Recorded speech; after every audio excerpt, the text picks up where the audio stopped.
40 años de debates, 40 años en defensa de la ciudad, 40 años construyendo consensos, 40 años siendo y construyendo democracia. Somos tu voz, somos el Consejo Municipal de Rosario.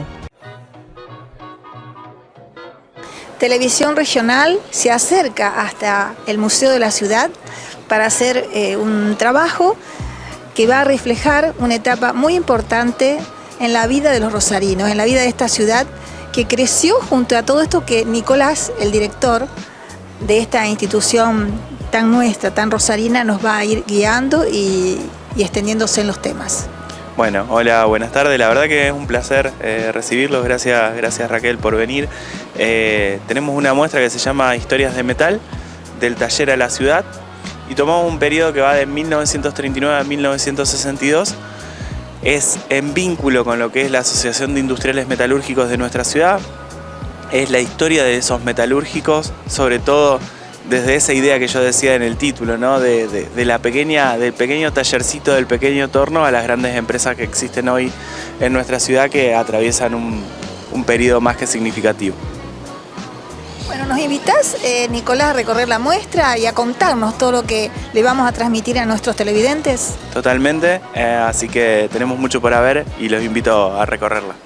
Gracias. Historias del metal, del taller de la ciudad del año 39 al 62.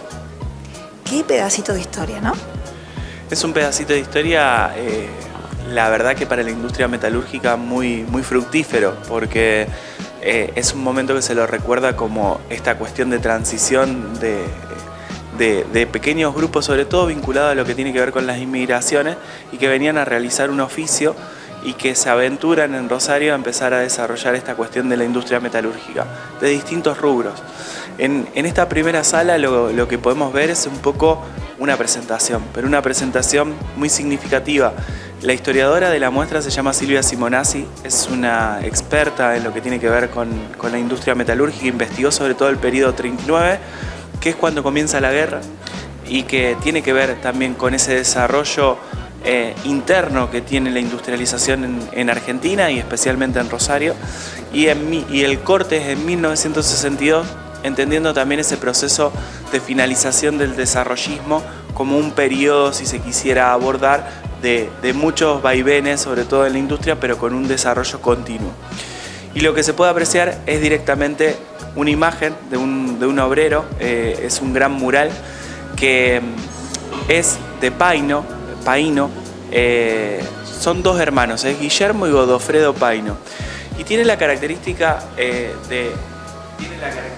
pensarse, ¿sí?, directamente como un mural que se utilizaba para las grandes ferias y para las grandes exposiciones de la industria metalúrgica en la ciudad, que a veces se hacían acá en la rural y que demostraban un poco todo lo que tenía que ver con esta exhibición de industria, que mostraban lo que cada una fabricaba. Y como no había ni Facebook ni Instagram, se invitaban a artistas, en este caso dos escultores como son los hermanos Paino, que hacían como la introducción y hacían murales que eran gigantescos.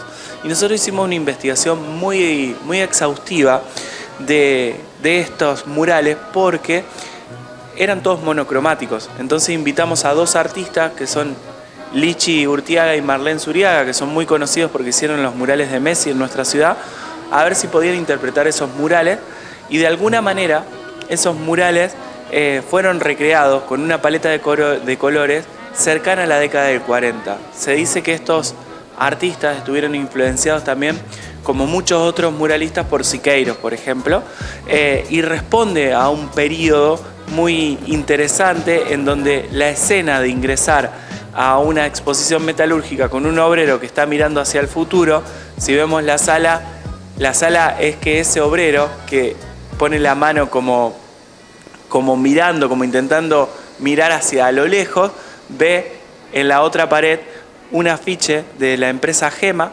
que obviamente que Gema es donde hoy está el Village, o donde está, que desapareció y que ahora no está más, el tema de la industria metalúrgica por excelencia, que se muestra como súper futurista, es totalmente futurista y muy interesante. Así que es un poco recrear esos murales, es recrear una historia específica desde el arte, cuando nosotros hacemos muestra, casi siempre estamos tomando múltiples lenguajes, así que la idea va por ahí.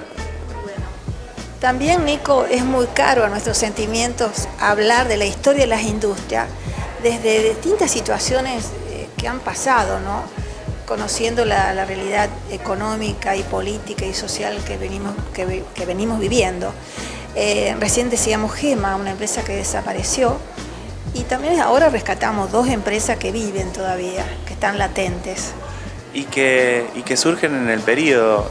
Un poco esta sala sigue con esta línea de los murales, pero sobre todo mostrar esa idea de las exposiciones. Las exposiciones industriales tenían como el objetivo al menos de mostrar algo de lo que se producía, ¿no? Y en este sentido podemos ver una máquina que hace pan directamente, que hace un tipo de pan que se llama armadora, que es de la empresa Argental, que queda en Granadero Baigorria. Es una empresa que todavía está vigente y que esta máquina es de 1949. En esa máquina se llamaba esa empresa no se llamaba Argental en ese momento, sino que se llamaba Electromar, pero es la misma continuidad de la empresa y que muestra también esta cuestión de la complejidad que tiene la industria metalúrgica en producir determinados productos, determinados bienes, ¿no?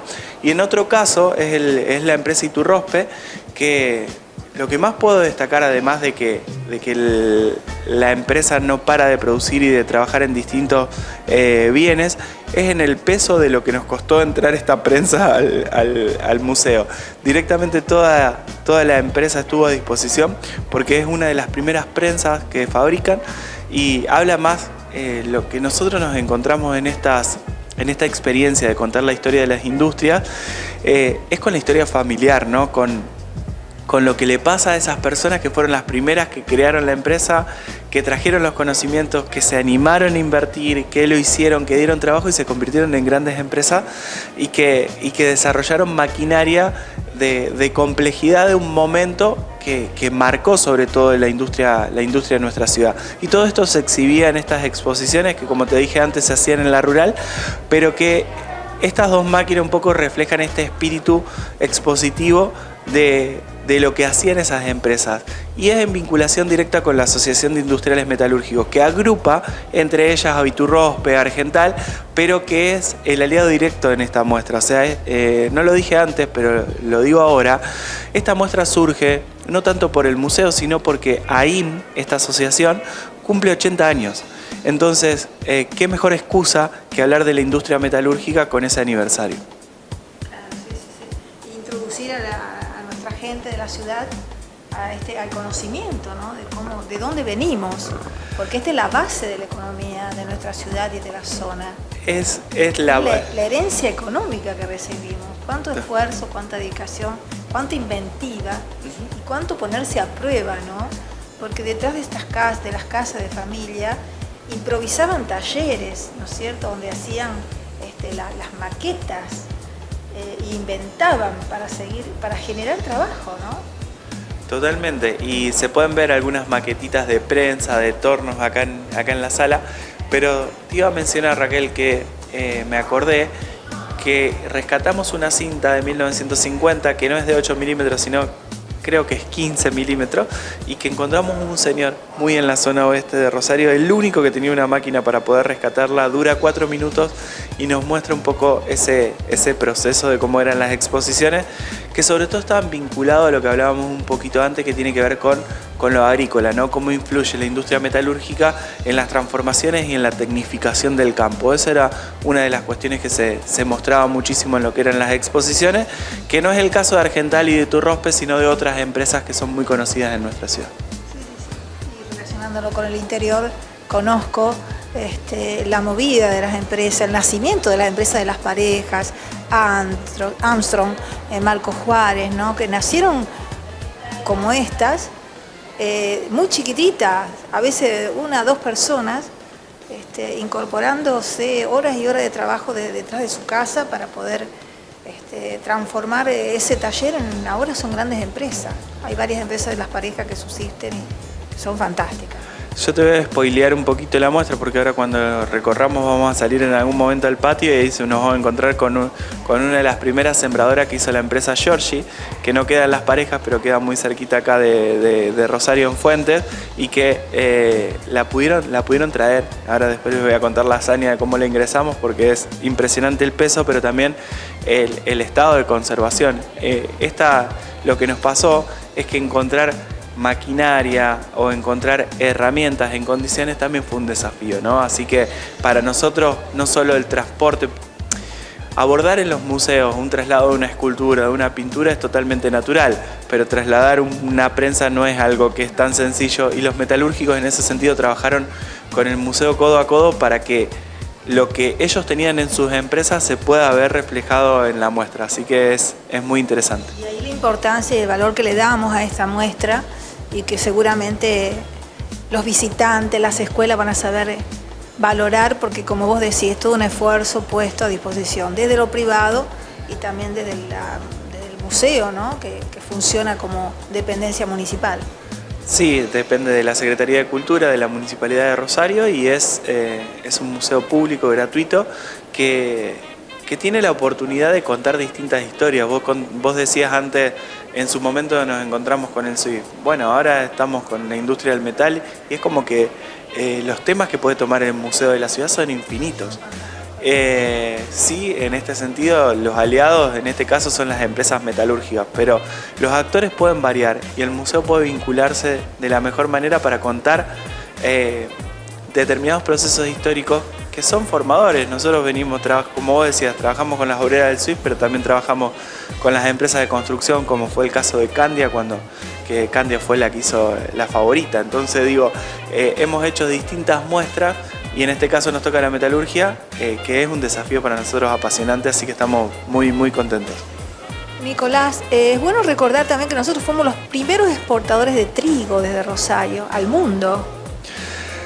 No solo somos los primeros exportadores, sino esta idea del granero del mundo que se mantiene. Siempre hubo una cuestión ahí de debate un poco post-crack de 1929 o crisis de 1929, con este rol que tenía nuestro país agroexportador, que se modifica y que da la oportunidad a esta idea de industrialización por sustitución de importaciones que permiten de alguna manera conjuntamente porque si hay algo que tiene Argentina es la conflictividad permanente. Los actores viven en tensión y la conflictividad social no escapa a este periodo, pero sí es un periodo de industrialización muy significativo que intenta empalmar esa idea agroexportadora, sí, y acompañar ese proceso de tecnificación.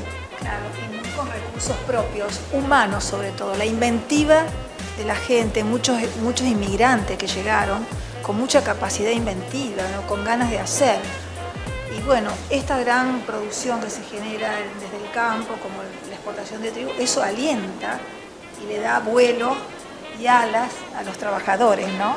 Y le da recursos a las empresas para poder seguir profundizando en la industrialización de alguna manera. Así que es como un círculo que intenta retroalimentarse. Lo que pasa es que nuestra economía argentina, justo ahora, porque estoy muy atravesado por el contexto, pero digo, siempre tiene esos altibajos que a veces no son tan favorables al desarrollo empresarial, pero en el buen sentido para rescatar, digo, esta necesidad de los oficios, ¿no? Lo que se ve es la mayoría de los metalúrgicos cuenta, o toda la gente que está vinculada a la metalurgia, cuenta esta idea de que de alguna manera siempre están vinculados o en su casa tienen un pequeño torno o hay un torno que inicia el trabajo del pequeño taller. ¿Sí? Es como que por más que trabajan en una empresa, de alguna manera también trabajan en el taller. Entonces se mantiene eso y se retroalimenta todo el tiempo. Claro, también como hecho histórico tenemos que rescatar las dos guerras mundiales, ¿no? Que también generan una movida y una dependencia a estos países como el nuestro, que virgen en cuanto demográficamente, geográficamente, sí, da la oportunidad a lo mejor de sustentarlos en lo alimentario, por ejemplo, ¿no es cierto? Lo que tiene que ver básicamente con la guerra a nosotros nos permite un quiebre también, un quiebre en lo industrial en Rosario, sobre todo en el desarrollo, y eso se ve en las industrias. Nosotros acá en esta sala lo que intentamos trabajar o abordar es esta cuestión del trabajo a la casa, ¿no? Cómo la industria metalúrgica se construye o se trabaja en este taller que tiene una complejidad, que tiene un torno, que tiene herramientas muy pesadas, que tiene elementos de forja, herramientas de forja, paralelamente en la vida cotidiana, con la cuestión vinculada a lo que tiene que ver con una plancha, con una heladera, con un calentador, con una licuadora. Digo, es como que de alguna manera el museo intenta reflejar esta idea del trabajo a la casa y cómo la industria se complejiza en el taller, o cómo el taller es algo totalmente complejo, pesado, duro, y cómo eso de alguna manera se traduce en lo que vos necesitas. Si necesitas plancharte una camisa, bueno, la empresa Cribel fabrica en Rosario las primeras planchas. Necesitas una heladera de línea blanca, bueno, la empresa Briquet fabricaba heladeras. De hecho, hay una línea directa en esto, y los empresarios que te lo cuentan con una emoción, porque es su historia familiar. Si bien es una historia empresarial, es una historia familiar, te lo cuentan con la emoción de decir, bueno, hicimos la primera heladera, le cambiamos la vida a la gente, y de alguna manera esta sala refleja ese espíritu, el reflejo de lo documental, porque en aquella parte se ve la complejidad y las tensiones, sobre todo de las huelgas, de los conflictos entre los mismos empresarios, de la necesidad de agruparse y construir una cámara de industriales, en este caso metalúrgicos, que va a ser la antesala de lo que nosotros decíamos de los 80 años de AIM, ¿no? Primero no se llamaba AIM, sino que se llamaba CIM, Cámara de Industriales Metalúrgicos, y esta es la primera comisión que marca eso, ¿no? Y en junio ellos van a tener el aniversario de este proceso que se muestra en este recorte que nosotros tomamos y que se manifiesta claramente en el conflicto, ¿no? Entre los sindicatos, entre los empresarios, entre las importaciones. Una tensión que manifiesta un escenario muy parecido a lo que tenemos en todos los ciclos económicos de Argentina. Y después esa traducción y esa connotación con lo simbólico, con el trabajo, con lo manual, con los recursos, como vos decías, el recurso humano, ¿no? Esta cuestión del trabajador aprendiendo a manejar un torno. Bueno, el recuerdo de manejar el torno para todos los metalúrgicos es como que si sos metalúrgico tenés que saber manejar un torno, y hoy tenemos que salir a buscar, por favor, que haya alguien que sepa manejar un torno. Entonces, esos debates y esas tensiones hoy están vigentes, las escuelas técnicas lo están. De hecho, esta instancia formativa y educativa de los primeros jóvenes que salían también a este rubro tan necesario, ¿no? También tenemos que destacar que en esa época los conflictos que se generaban en torno a las industrias que nacían y crecían eran también propios de la gente, de los inmigrantes que venían con un espíritu de lucha y de confrontación que generaba el caso de Joaquín Penina, por ejemplo, que lamentablemente lo matan, y era una muy buena persona que venía de España, y él venía con todo su conflicto de la guerra, y al ver algunas injusticias que se generaban, luchaba por ver la posibilidad de transformar en algo más humano. Y bueno, son las luchas que hubo en todas las épocas, como vos decías, una época también de muchos enfrentamientos. Sí, en este caso, tomando el fusilamiento de Penina, lo que más manifestamos acá en la muestra es el conflicto gremial, ¿no? Claro, el gremial. Quizá mezclé un poco. No es mezclar, es la cuestión del anarquismo y un periodo posterior que tiene que ver con el 43 y con la sindicalización a partir del peronismo, que hace que toda esa gente que pertenecía directamente al Partido Comunista, al anarquismo, al socialismo, se va a de alguna manera sindicalizar en función del peronismo. Entonces, sí, en realidad se va acomodando, y digo, siempre se habla, o los historiadores dicen que esa camada adoctrina a la nueva masa sindical. Hay varios historiadores que lo toman, y lo que más se ve en la muestra no es tanto ese conflicto interno de las luchas ideológicas, que las había obviamente dentro de los sindicatos, sino directamente de la huelga, del conflicto de la huelga, de los salarios, de la lucha con los empresarios, del Estado arbitrando entre los empresarios y los obreros con distintos casos, ¿no? Entonces es como que es un panorama bastante general en donde el conflicto gremial estaba, pero a la vez estaba el proceso de industrialización y en que estas pequeñas empresas se empiezan a transformar en empresas más complejas, y cuando se complejizan hay más conflictos gremiales, obviamente. Entonces, y también necesidad de conquistar más derechos, digo, cuestiones de seguridad, trabajar con altas temperaturas, con peso, la ropa, digo, hay un montón de factores que hacen a que esta misma sociedad, que es compleja y que los actores están en tensión, también se conquisten nuevos derechos.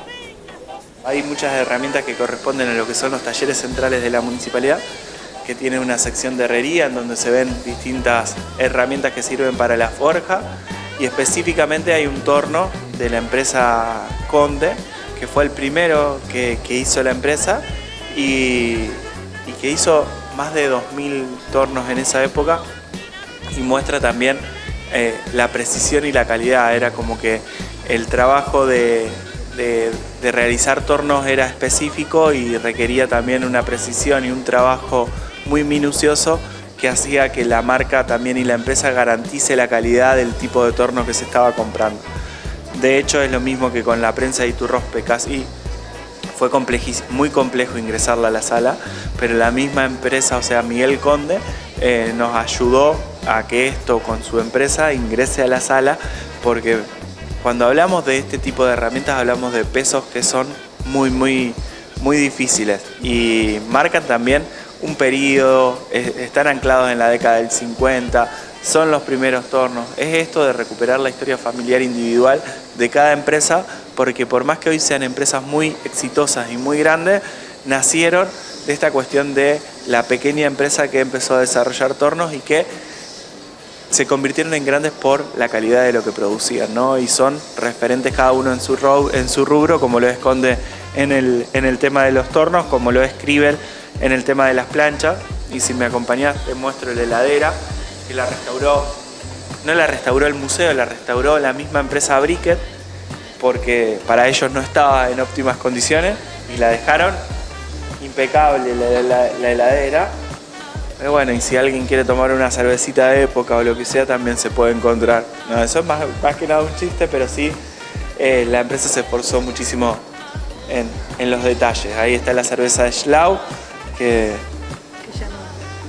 ya no está, se cerró hace muchos años, hoy es uno de los boliches más, o uno de los lugares para bailar más importantes de la ciudad, y que también estuvo un poco más reflejada en lo que fue la anterior muestra en Pichincha, que toma esa zona, la Schlau estaba ahí, así que... Bueno, una sala, Nico, que nos muestra detalles de una empresa que marcó la vida prácticamente de Rosario, porque fue una empresa cuyo barrio llevó su nombre y que aún se sigue llamando, ¿no? Barrio Asíndar. ¿Cómo quedó, ¿no? Reflejado ese nombre, esas historias en este lugar, en la zona sur de Rosario? Con las chimeneas más que nada quedó reflejado. Nosotros siempre que trabajamos algún proceso histórico transversal a la ciudad, como es el caso de la industria metalúrgica, en este sentido lo que hacemos es directamente hacer un análisis de caso de una industria metalúrgica que marcó un momento en la ciudad y que, como vos bien decías, lleva el nombre, que es Barrio Asíndar. Y en ese sentido, tomar Barrio Asíndar habla de otra lógica. Si allá estábamos viendo tornos, estábamos viendo herramientas, estábamos viendo otras cosas, acá nos metemos en las relaciones sociales, nos metemos en el trabajador, en el vínculo. Hablábamos de Felipe de Mauro como referente del barrio, que es una persona muy querida por todos, porque es un enorme poeta y además es un ex trabajador de Asíndar, de la planta de Asíndar en Rosario, que está un determinado tiempo y que después muchos quedan las chimeneas, la empresa se va a Villa Constitución y marca un quiebre, pero también marca un quiebre de un recuerdo nostálgico con las chimeneas y con ese trabajo, ¿no? Lo que podemos ver acá es algo más actual, ¿sí? Lo que vemos son unas salas realizadas por un ex trabajador de Asíndar, pero un ex trabajador de Asíndar que solo lleva 30 días sin ser trabajador de Asindar de la planta de Villa Constitución. Se llama Fabián Villani, es un artista que trabaja con alambre, le dicen el loco del alambre, entre otras tantas cosas, pero más allá de un loco lindo es un enorme artista metalúrgico, ¿sí? Que no solo aprendió su oficio de arte su oficio de metalúrgico en la empresa Asindar, y eso lo transformó en arte, y trabaja estas salas como trabaja un montón de esculturas, y pudo traerlas para la inauguración. En la inauguración del museo fue lo más fotografiado, la gente se sacó muchísimas fotos con las salas de Fabián, porque también se ve el proceso, pero se ve el proceso sobre todo de cómo un material tan duro, tan frío puede transformarse en algo tan simbólico como alas, ¿no? Entonces el artista trabaja en distintas lógicas, pero una obra de Fabián puede llevarla hasta un año, así que muestra un poquito un proceso de un trabajo minucioso, sistemático y muy constante que se hace con alambre, y que no hay mejor lugar en el museo en este momento que en la sala de Asindar para poner un trabajador de su nueva planta en esta sala. Así que un poco de historia por ahí. Si me acompañan les muestro un poquito más por acá. Ahora hablábamos de Felipe de Mauro. Estos recibos de sueldo los trajo Felipe, ¿sí? Y bueno, Felipe se reía muchísimo. Si viene Felipe y podemos entrevistarlo, seguramente les va a contar una anécdota que tiene que ver con que fue a sacar un crédito y era tan bueno su sueldo con respecto a otro que le ofrecieron 2 veces más de lo que podría haber sacado, a diferencia de cualquier otro sueldo. Asindar pagaba muy buenos sueldos en ese momento, según lo que decía Felipe como ex trabajador, y marca también un proceso de esto que hablábamos, ¿no? de la industria y del desarrollo de determinados sectores que favorecieron también, si bien había tensiones, también los mismos trabajadores rescatan un proceso. Y este es un libro que se llama El barrio Asindar, que se hizo en el 2011 y que cuenta esas relaciones, sobre todo sociales, que se dan en el barrio y que de alguna manera buscan demostrar este entramado que se arma a partir de una empresa metalúrgica que se cerró, que dejó las chimeneas, que dejó una organización urbana, pero que la empresa no funciona más como metalúrgico, sin embargo todos tienen el recuerdo. Entonces, estas vitrinas que vemos acá, lo que se ve es esa invitación a ex trabajadores a que nos traigan su recuerdo de Asindar. Y lo que logramos conseguir son algunas herramientas, algunas chapitas, una cuchara de fundición, distintos objetos que muestran ese paso y ese tránsito de las personas por Asindar. Y en el fondo, la nostalgia de las chimeneas, que más allá de lo fotográfico, reflejarla con un dibujo de un artista como es Pablo Feli, que es un artista rosarino, que es arquitecto, que es ilustrador, y que intenta un poco mostrar el recuerdo que tenemos. No está la fábrica, sí están las chimeneas. No está la fábrica, pero está el barrio. Y Barrio Asindar marca y reproduce las voces de los trabajadores y de las trabajadoras que pudieron vivir ese momento de la planta en Rosario y que dejaron la huella todo el tiempo como es Barrio Asindar. Bueno, Nicolás, te agradecemos muchísimo tu tiempo, todo lo que nos has contado y que por supuesto lo transmitimos a nuestros televidentes de Televisión Regional. Desde Rosario te quiero. Y bueno, y volveremos si Dios quiere, porque ustedes trabajan muchísimo con distintas temáticas que hacen a la historia, a la cultura. Es hermoso lo que hacen. Esta es una muestra que realmente creo que va a caer muy bien en la información de los niños, de los adultos, de todo quien se acerque. Gracias, Raquel. Invito a todo el público a que venga a visitar el museo.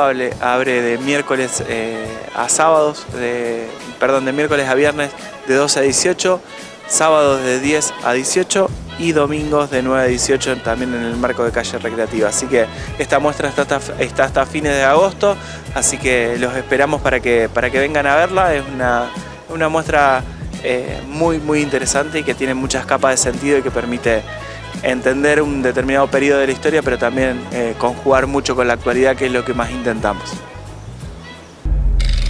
40 años de debates, 40 años en defensa de la ciudad, 40 años construyendo consensos, 40 años siendo y construyendo democracia.